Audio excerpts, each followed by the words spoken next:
good to see the king out and about. Talk us through that rather brief appearance as he made his way into church. Yes, a brief but significant appearance, I think, by King Charles, Carol, and one that he has been determined to make, attending the traditional Easter Sunday Matin service at St George's Chapel in Windsor. It's the first real time we've seen him out and about properly since his cancer diagnosis. Yes, we've had glimpses of him holding audiences at Buckingham Palace. We've seen him being driven between Clarence House and Buckingham Palace. But this is the first time we've really seen him attending a more public event. It is a distanced event, though. It is described as Easter Light. The King and Queen Camilla were driven to St George's Chapel in the State Bentley, waved to the well-wishers there outside St George's Chapel, those who live and work on the Windsor estate, who tend to gather outside the chapel. Inside, greeting his family members. So we saw Princess Anne and her husband, Vice Admiral Sir Tim Lawrence, Prince Andrew and his ex-wife, Sarah Ferguson, the Duke and Duchess of Edinburgh, Prince Edward and Sophie, and their son, James, the Earl of Wessex, all in attendance. But the King and Queen Camilla, we understand, are going to be sitting slightly apart from them in order to protect the King as much as possible on medical advice. He's not taking part in large gatherings because, as a result of his cancer treatment, his immune system is likely to be compromised. And it also means there's no big family lunch after the church service today for the King. So it is a brief appearance, but certainly does suggest that things are moving in the right direction in terms of his treatment. And I think in terms of his approach, which is wanting to get back to work as soon as he possibly can. Yeah, and I mean, he was smiling, he looked cheerful, he looked well, he was walking unaided, he was smiling at the crowds and so on. But you talk there about those precautions to make sure that he doesn't come too much into contact with too many other people. I mean, that is a reminder that he is a man in his 70s and he is going through this cancer treatment.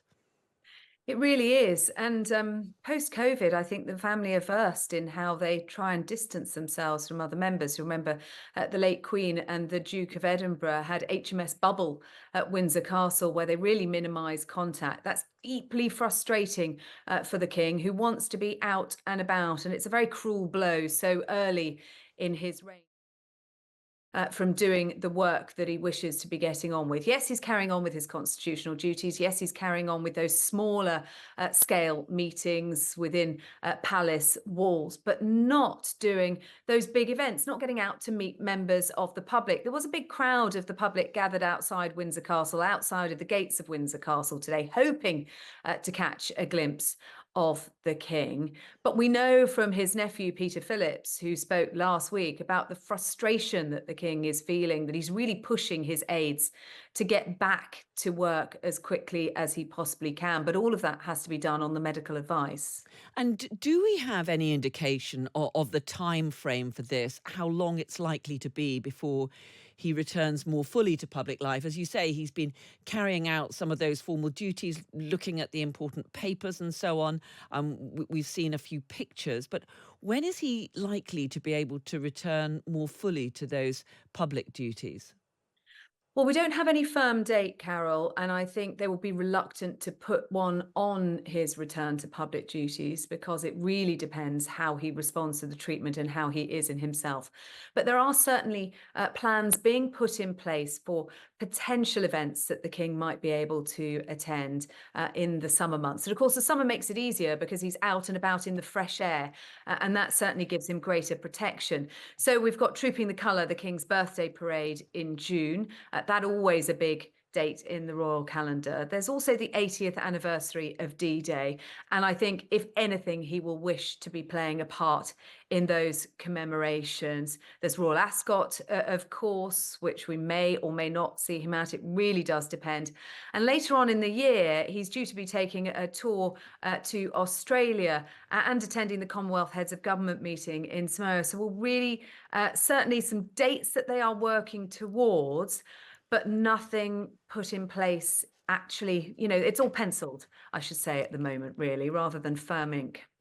And of course, notably missing from the members of the royal family there at Windsor today, the Prince and Princess of Wales, Catherine, continuing her cancer treatment.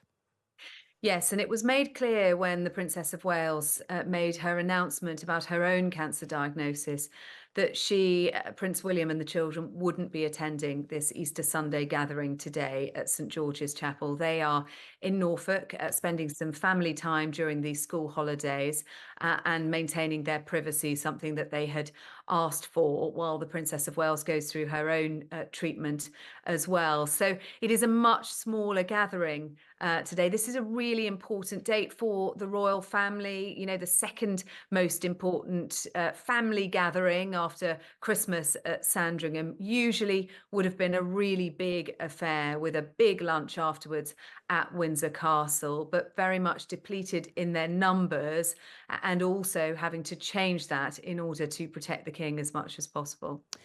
And just finally, Sarah, I mean, we did see that extraordinary video, didn't we, from the Princess of Wales talking very openly about her cancer diagnosis. And that came after this, I mean, extraordinary storm on social media of all kinds of conspiracy theories about what was actually happening to her.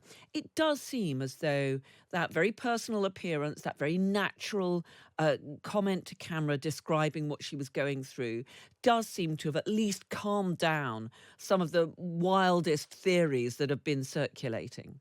Yes, it was an incredibly powerful and sobering message from the Princess of Wales, wasn't it? Unprecedented to see her making that address directly to camera and telling the world about her diagnosis.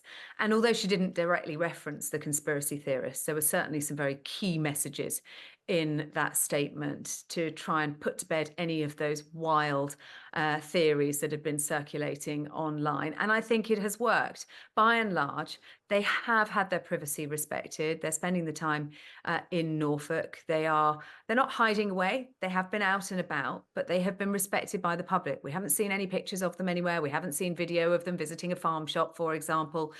They are being respected and allowed to get on with their family life. And I think that that video did exactly what it was meant to do. The Princess of Wales wrote it herself. It was her decision to do it, realizing that anything else wasn't going to silence those conspiracy theories. A simple statement, which would be normal royal protocol on this kind of for this kind of news, wasn't going to do enough. And just seeing her there sitting, revealing, you know, her darkest hour and talking about having to tell her three children this news, I think everyone took a sharp intake of breath and then thought they really do need to be left alone now. Yes, and I'm sure everyone will be wishing her all the best as she continues her treatment. And of course, we'll be glad to have seen the King up and about. Sarah Hewson, Talk TV's royal correspondent. Great to have you with us. Thanks so much. Thank you, Carol.